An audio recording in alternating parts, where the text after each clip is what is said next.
Hello friends, मैं हूं मानक गुप्ता न्यूज 24 पर। मेरे साथ एक बार फिर यूएस से लाइव जुड़े हैं डॉक्टर रवि गोडसे। इनको मैंने नाम दिया है मिथ बस्टर, क्योंकि जितनी अफवाहें मिथ्स होते हैं ये उनको तोड़ते हैं। आज पिछली बार का वीडियो हमारा बहुत लोगों ने देखा है, लाखों लोग देख चुके हैं, जो हमने डायबिटीज के मिथ्स पर किया था कि डायबिटीज में क्या अफवाहें फैली होती हैं। उसके फैक्ट्स डॉक्टर गोडसे ने बताए थे। आज हाइपरटेंशन के हम मिथ्स बस्ट करने वाले हैं। हाइपरटेंशन मतलब हाई बीपी, उच्च रक्तचाप हिंदी में कहते हैं। इसको लेकर बहुत सारी अफवाहें हैं, बहुत सारे मिथक है डॉक्टर गोड से। शुरुआत करते हैं। पहला मिथक, अक्सर हम ये सुनते हैं कि अगर आपको ठीक महसूस हो रहा है तो आपको हाई बीपी नहीं है। सरासर गलत। क्योंकि 99% लोगों में, 99 छोड़ो, नंबर थोड़ा कम हो गया, 100% लोगों में ब्लड प्रेशर का कोई सिम्टम नहीं होता, कोई भी सिम्टम नहीं होता, कोई लक्षण नहीं होता। अगर आपको कुछ चक्कर आ रहे हैं या सर में दर्द हो रहा है, इसका मतलब शायद ब्लड प्रेशर बहुत हाई हो गया, 200 के ऊपर से। अभी आपने पूछा नहीं है, लेकिन ये पूरे इंटरव्यू का हवाई निकाल देते। ओके, ब्लड प्रेशर का कोई सिम्टम नहीं होता, कोई सिम्टम नहीं होता। ब्लड प्रेशर ट्रीट करने से आपको जो फायदा होने वाला है वो आपको पता नहीं चलेगा, क्योंकि वो प्रिवेंट करता है।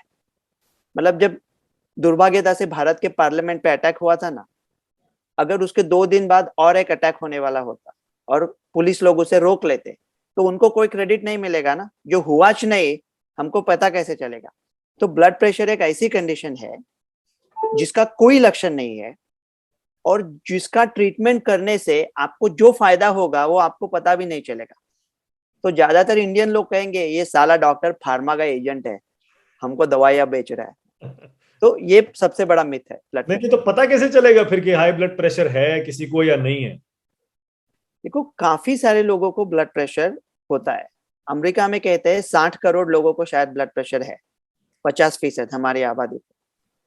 हमारी आबादी 30 करोड़ है, तो 15 करोड़ लोगों को। भारत में भी काफी लोगों को हो सकता है। तो पहला सवाल यह है कि पता क्यों करें ब्लड प्रेशर? क्योंकि ऐसा लगता है हमको कि ब्लड प्रेशर ट्रीट करने से जो कार्डियक इवेंट्स है वो कम होते हैं, जैसे कि हार्ट अटैक हो, लकवा हो, पेरिफेरल आर्टेरियल डिसीज हो, हार्ट फेल्यूर हो। ऐसे जो मामले होते हैं वो कम होते हैं। तो जिसका ब्लड प्रेशर अगर बॉर्डर लाइन है, उसको हम ऐसा ट्रीट नहीं करते। उसको ट्रीट करना है तो उसको देखना पड़ता है कि उसकी रिस्क ऑफ हार्ट डिसीज 10 साल में कितनी है। अगर risk of having heart disease 10 साल में 10% से ज्यादा है तो उसको ट्रीट करते हैं, नहीं है तो नहीं ट्रीट करते। मेरा आइडिया सिंपल है। अगर जो रिस्क फैक्टर्स है उसमें से काफी सारे मॉडिफाइबल है, तो हम ये एज्यूम ही कर लेते हैं, मान ही लेते हैं कि काफी सारे लोगों को ब्लड प्रेशर है और वो जो चीजें करे वो अच्छी है जिससे ब्लड प्रेशर कम हो सकता है। तो आपका सवाल था पता कैसे करे, कौन टेस्ट करे ब्लड प्रेशर का? ये शो देखने के बाद सब लोग दौड़ पड़े टेस्ट करने के। अगर आपकी उम्र 18 या 45, 18 या 40 के बीच में है तो 3 साल में एक बार ब्लड प्रेशर चेक करवाए। अगर आपकी उम्र 40 के ऊपर है तो साल में एक बार ब्लड प्रेशर चेक करवाए। अभी अमेरिका का एक एजेंसी बोलता है कि 3 साल के बच्चों के साथ ब्लड प्रेशर का, बच्चों को भी नहीं छोड़ेंगे, 3 साल के बच्चों के साथ जरूरी नहीं है। आपकी उम्र 18 के होने के बाद 3 साल में एक बार चेक कर सकते हैं। और क्या है ना, चेकिंग का मतलब क्या है? अगर चेक किया ब्लड प्रेशर, ओके, और हाई आया, तो क्या इसका मतलब आपको हाई ब्लड प्रेशर है? नहीं। हम कहते हैं अगर डॉक्टर के ऑफिस में ब्लड प्रेशर हाई आया तो आपको घर में खुद एक बार चेक करना चाहिए। क्योंकि अगर आपने पढ़ा कि ब्लड प्रेशर कैसे लेना चाहिए, तो वो लिस्ट इतनी लंबी है, कोई भी नहीं करता। वो लिस्ट में क्या कहता है, आपका ब्लैडर पूरा एम्प्टी होना चाहिए, 30 मिनट पहले ना शराब पीनी है, ना सिगरेट, ना कॉफी, ना कसरत करनी है, आराम से बैठना है, पैर पूरे जमी पे होने चाहिए, बैक को सपोर्ट चाहिए। जब ब्लड प्रेशर ले तब पेशेंट बात ना करे, डॉक्टर बात ना करे, और 5 मिनट के लिए वो पेशेंट आराम से बैठे। ऐसा कहाँ होता है अपने यहाँ पर? एक और मिथ है, और वो ये है कि इसका कोई इलाज ही नहीं है। एक बार हाई बीपी हो गया मतलब जीवन भर आपका हाई बीपी रहेगा, आपको या फिर दवा लेते रहना पड़ेगा। किसी को अपनी अमल का हिसाब क्या देते, सवाल सारे गलत थे, जवाब क्या देते, ये मिथ अलग तरीके से बताया। आपका सवाल ये होना चाहिए कि क्या आपने एक बार ब्लड प्रेशर की दवा खानी चालू कर दी, हाँ। तो क्या आप जिंदगी भर लेते रहेंगे? उसका जवाब यह है कि शायद हाँ, लेकिन ब्लड प्रेशर की दवा बंद करना मुश्किल है, लेकिन नामुमकिन नहीं है। कोई अगर यंग आदमी है, ओके, जिसकी कद है 4 फुट, जिसका वजन है 100 kg, जो शराब बहुत पीता है, सिगरेट बहुत पीता है, कसरत बिल्कुल नहीं करता, लाइफ में स्ट्रेस बहुत है, एट डॉक्टर गोडसे रविवन को नहीं फॉलो करता, कोविड एक्सपर्ट्स को फॉलो करता है, काफी स्ट्रेस है उसके लाइफ में, अगर उसने वजन कमती कर दिया, कसरत करना चालू कर दी और ये सब उसने कर दिया, तो उसका ब्लड प्रेशर चला ही जाएगा, फिर उसको दवा की जरूरत नहीं। तो ऐसा नहीं है कि ब्लड प्रेशर का दवा चालू किया मतलब जिंदगी भर लेते रहोगे, आप उसको मिटा भी सकते हो। अच्छा, एक और मिथ है कि वाइन जो होती है, खासतौर से रेड वाइन की चर्चा होती है, वो हार्ट के लिए बड़ी अच्छी होती है, तो हाई बीपी वालों को रेड वाइन पीना चाहिए। ये आपने थोड़ा कंट्रोवर्शियल सवाल पूछा। देखो, ज्यादा अल्कोहल के सेवन करने से ब्लड प्रेशर बढ़ता है। कुछ स्टडीज ऐसे है, वो कहते हैं कि थोड़े थोड़े अमाउंट में अल्कोहल का सेवन करने से हार्ट डिसीज शायद कम भी हो सकता है। इसका मतलब ये नहीं कि सारे लाखों लोग, डॉक्टर रवि ने कह दिया, साले वाइन के दुकान के सामने भीड़ लग गई कि डॉक्टर, ऐसे काफी थोड़े स्टडीज है। ओके, मैं क्या करता हूं, अगर जो पेशेंट पीता नहीं है, मैं उसको नहीं कहता आप पीना चालू कर दो। अगर कोई पीता ही है, तो कुछ स्टडीज ऐसे है कि हार्ट डिसीज उसमें मॉडरेट कम हो सकता है, लेकिन मॉडरेट ड्रिंकिंग मतलब कितना, 18 ऑunce बियर, 540 cc बियर, नहीं तो 5 ounce wine, that is 150 cc, नहीं तो 45 cc of a hard drink, that is considered moderate. और वो पुरुषों में ज्यादा उनको टॉलरेट होता है, वुमेन में कम। तो ब्लड प्रेशर के लिए हम लोग कहते हैं आप मेल हो तो 2 से ज्यादा ड्रिंक मत लीजिए, आप महिला हो तो 1 से ज्यादा ड्रिंक मत लीजिए। हार्ट डिसीज का अलग बात है, अगर हार्ट के लिए आप दारू पीना चालू कर दिया और आपका ब्लड प्रेशर बढ़ गया, तो फिर हार्ट का भी थोड़ा रिस्क बढ़ सकता है ना। इसलिए जो कोई शराब नहीं पीता, शराब ना चालू करे। जो शराब वैसे ही पीते हो, कुछ स्टडीज ऐसे है कि मॉडरेट थोड़ा अल्कोहल लेने से हार्ट को शायद बेनिफिट हो सकता है, लेकिन अल्कोहल ज्यादा लिया तो काफी तकलीफ हो सकती है, heart failure, atrial fibrillation, holiday heart syndrome. Right. अच्छा, हालांकि आपने हल्का सा इसका जवाब दे दिया था, लेकिन फिर भी एक और मिथ ये है कि अगर आपका बीपी कंट्रोल में आ जाता है तो आप उसके बाद अपनी दवा लेना छोड़ सकते हैं।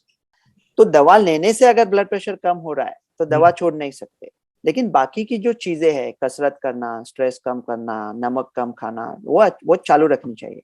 ओके। और जिनको बीपी हो जाता है उनका एक और मिथ जो उनके बारे में चलता है वो ये कि अक्सर हम सुनते भी हैं, कभी कभी डॉक्टर के यहाँ जाकर हम अपना बीपी नाप लेते हैं, चल जाता है। क्या ये काफी है वाकई कि कभी कभी नाप लो अपना बीपी? जिनको बीपी है मैं उनकी बात कर रहा हूँ, जिनको नहीं है उनमें तो आपने बताया कि 18 से 40 3 साल में एक बार, 40 से ऊपर देखो, साल में एक बार। मैं अलग हूँ, बाकी सब डॉक्टरों से अलग हूँ मेरी सोच में इसके बारे में। तो ज्यादा टेस्टिंग मुझे पसंद ही नहीं है किसी चीज का। कि अगर आपने ब्लड प्रेशर का मशीन खरीद लिया है, इसका मतलब ये नहीं कि 1000 दिन में 100 बार आप ब्लड प्रेशर लेके खुद को परेशान करते रहो। अगर ब्लड प्रेशर की गोली ज्यादा हो रही है और आपको चक्कर आ रहे हैं या ऐसा तो देखना चाहिए कि लो ब्लड प्रेशर है क्या। लेकिन अगर आपको हाई ब्लड प्रेशर है, तो वो कहीं तो ठीक नहीं चल रहा है, वो देखने के लिए वो इतना चेक करने की जरूरी नहीं है। कभी कभी मैं आपको हिस्ट्री की बात बोलूं, ब्लड प्रेशर क्या है, okay, blood pressure increase pressure है ना आर्टरी के ऊपर, तो वो क्यों आता है आर्टरी के ऊपर? अगर किसी आदमी को चक्कर आ गया तो वो जमीन पे क्यों गिरता है? वो जमीन पे इसलिए गिरता है कि जब चक्कर आता है तो ब्रेन को ब्लड की जरूरत होती है, और हम बैठे होते हैं तो ब्रेन को ब्लड मिलने के लिए गुरुत्वाकर्षण के साथ जूझना पड़ता है। इसलिए जब चक्कर आने के बाद आदमी गिर जाता है तो ब्रेन के तरफ अब ब्लड फ्लो इजीली जाता है। भगवान ने ये बॉडी बहुत सोच के बनाई थी 1.5 लाख पहले। ये अकल के दुश्मन डॉक्टर 6000 साल पहले पैदा हुए। इसलिए 90% लोगों में हमको सिर्फ डॉक्टर को सिर्फ ये करना है कि पेशेंट जो नेचुरल तरीके से अच्छा हो रहा है उसके बीच में ना आए, टांग ना अड़ाए, बाकी 10% में ट्रीट कर सकते हैं। तो इसलिए ब्लड प्रेशर ज्यादा नापने की जरूरी नहीं है, लेकिन ब्लड प्रेशर का ट्रीटमेंट से हार्ट डिसीज और स्ट्रोक्स डेफिनेटली कम होता है। ओके, एक और मिथ है, वो ये कि जो बीपी है, ब्लड प्रेशर नॉर्मल एक ह्यूमन बीइंग में होता है वो 140/90 होता है, इसके ऊपर हाई होता है। 140/90 ऐसे कहते हैं। अरे आपका ऊपर का 140, नीचे का 90 है तो ठीक है। देखो, दो होते हैं, सिस्टोलिक और डायस्टोलिक। इनमें से एक में से कोई भी नंबर ज्यादा है तो ब्लड प्रेशर समझते हैं। अगर दोनों हाथ में लिया तो अलग आ सकता है। आप राइट हैंडेड हो तो राइट हैंड में थोड़ा ज्यादा आ सकता है। जिस आर्म में ज्यादा आता है वो लेते हैं। लेकिन पहले अमेरिका कहता है 120/80 ये नॉर्मल है, 130/80 ये थोड़ा ज्यादा है, और 130 के बाद हाइपरटेंशन है। यूरोप कहता है 140/90 के नीचे ठीक है और 140/90 के ऊपर हाइपरटेंशन है। सो ये जो बड़े दो विश्व के सबसे बड़े हैं, अमेरिका और यूरोप, इनमें से एक गलत है। इंडिया क्या करेगा फिर इसमें? हाँ, इंडिया क्या मैं आ रहा हूं उसके ऊपर। आप मेरे इंटरव्यू की हवा मत निकालो, मैं आ रहा हूं उसके ऊपर। ओके तो अगर आपको ब्लड प्रेशर 136 है, 136/80 है और दवाई नहीं लेनी है तो यूरोप शिफ्ट हो जाओ यार, वहां पे 140/90 है। पर इंडिया में आमतौर पे 120/80 मान लेते हैं कि ये नॉर्मल। यूएस में मानते हैं, हाँ, यूएस में भी वही मानते हैं। तो देखो 130/80 ठीक है, मतलब ज्यादा भी लोगों को पड़े। और क्या होता है ना, अगर आप डॉक्टर के पास जाते हो कि अभी ब्लड प्रेशर लेने वाले हैं, ब्लड प्रेशर लेने वाले हैं, तो उसकी सोच से ही बढ़ सकता है। तो कभी कभी तो हम लोग एम्बुलेटरी मॉनिटरिंग करते हैं या सोते समय ब्लड प्रेशर लेते हैं। सोते समय ब्लड प्रेशर लिया तो 110 से भी कम होना चाहिए सोते से, क्योंकि सोते समय हम रिलैक्स होते हैं ना, तो कम होता है blood pressure. Okay, last one, आखिरी। कॉफी से बहुत जोड़ते हैं हाई बीपी को, बोलते हैं कॉफी बिल्कुल नहीं पीना चाहिए, कॉफी पियोगे बीपी भाग जाएगा। बीपी भाग जाएगा या बढ़ जाएगा? मतलब बढ़ जाएगा। भाग जाएगा से मतलब लिमिट के बाहर भाग जाएगा। नहीं, गलत है, ऐसी कोई स्टडी नहीं है। कॉफी के ऊपर काफी स्टडी किए हैं। और हम डॉक्टर का एक है कि हम अंग्रेजों के जमाने के जेलर नहीं है, हम बदलते रहते हैं। हम इतने बदल दे, वात कुक्कुट की तरह है। हम इतनी मार के हमको पता ही नहीं कि हम इधर जा रहे हैं या उधर जा रहे हैं। हम एक दारू पिए हुए सांप की तरह है। हाँ सीधे चलते हैं, कभी सडनली पीछे आते हैं। तो काफी स्टडीज है, लेकिन कॉफी पीने से ब्लड प्रेशर बढ़ता है ऐसा कोई स्टडी नहीं है। लेकिन कोई भी ऐसी चीज है कि वो ज्यादा नहीं करनी चाहिए। Okay, moderation is good. Okay, great. Myth buster doctor Godse, thank you so much. फिर बात करेंगे। कुछ हिंदी में भी टाइटल दो यार। अगली बार ढूंढ के लाऊंगा। आप भी तो अच्छे हिंदी शब्द लाते हैं ना, आप ही सोच के बताइए। नहीं यार, मैं कहाँ हिंदी बात करता। Okay, thanks a lot, bye bye. नमस्कार, मैं हूं मानक गुप्ता। अगर आपको हमारा ये वीडियो पसंद आया हो तो इसे लाइक और शेयर जरूर करें, और हाँ, हमें सब्सक्राइब और फॉलो करना ना भूलें ताकि आप देश और दुनिया की कोई खबर मिस ना करें। तो जुड़े रहिए हमारे साथ और देखते रहिए News 24।